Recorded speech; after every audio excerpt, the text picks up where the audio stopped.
আচ্ছা, rapid typing যে সফটওয়্যারটা আছে ওই সফটওয়্যারটা ডাউনলোড করার জন্য যেই ক্রো- যে ব্রাউজার আছে Chrome browser, Mozilla Firefox, Bing, whatever you want, ওখানে যাইতে হবে ফার্স্ট। জিমেলটা সিলেক্ট করে ওটা যে ইউআরএল বারটা আছে ওইটাতে লিখতে হবে র্যাপিড টাইপিং।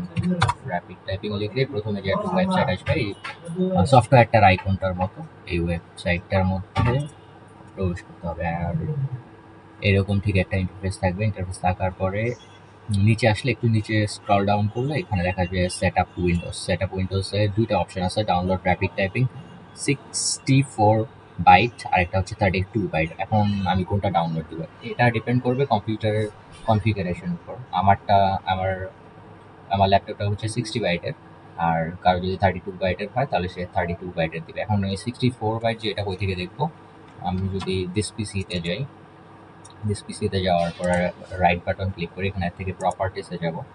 প্রপার্টিসে গেলে আমরা দেখতে পারবো এই যে সিস্টেম টাইপ, সিস্টেম টাইপে এই যে 64 বাইট।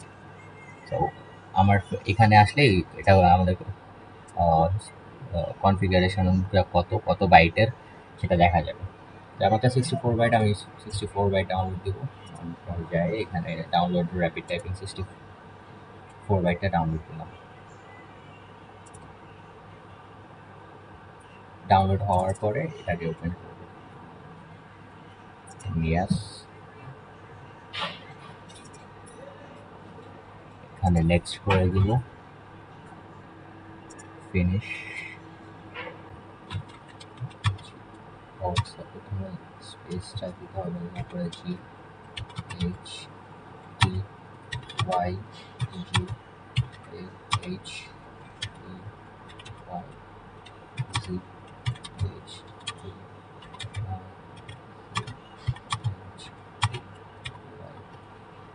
ও, এটা হচ্ছে স্পিড। ও এইভাবে ক্যালকুলেশন মেবি দেখায় এখানে উপরে যেটা দেওয়া আছে, overall rating excellent.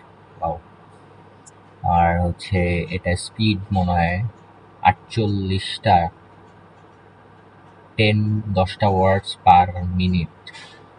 Word per minute মনে হয় 10 দেখাচ্ছে। Accuracy 93, accuracy 93% word. বুঝছি যে এটা আমার রেটিং দিচ্ছে যে আমার স্পিড কত, আমার অ্যাকিউরেসি কত, কতটা কারেক্ট করছি, অ্যান্ড ওভারঅল রেটিং এটা দিচ্ছে। স্লো ডাউনটা বুঝি। তো দ্যাটস এইভাবে র্যাপিড টাইপিংটা ইনস্টল করে এইভাবে টাইপিংটা প্র্যাকটিস করা যায়।